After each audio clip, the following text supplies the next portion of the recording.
আসসালামু আলাইকুম। আবারও চলে আসলাম নতুন একটা ভিডিও নিয়ে। তো সবাই কেমন আছেন?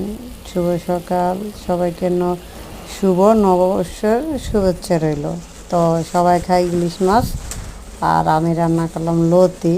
তো লতিটা আমি তেমন একটা রান্না করতে পারি না, কচুর শাকটাও পারি না। তো এগুলো আমার একটু পছন্দ, ঠিক আছে, কিন্তু রান্না করার জন্য আমি খাইও না।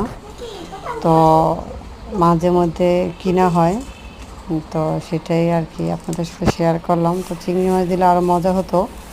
তো চিংড়ি মাছটা যাতে নাই, আমার ফ্রিজে সবসময় চিংড়ি মাছ আর ইলিশ মাছ সেটা থাকে অবশ্যই।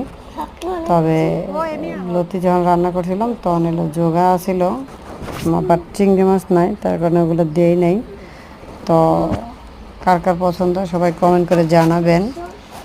তো কি বলিস তুই?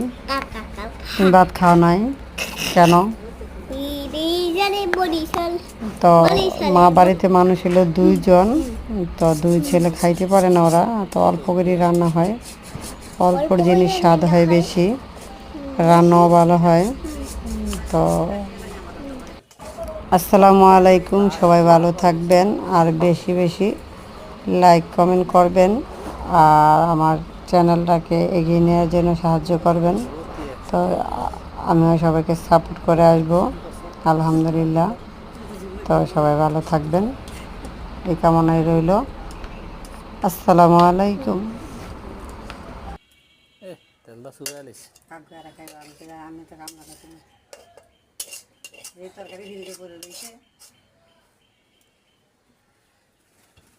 বন্ধ করবো।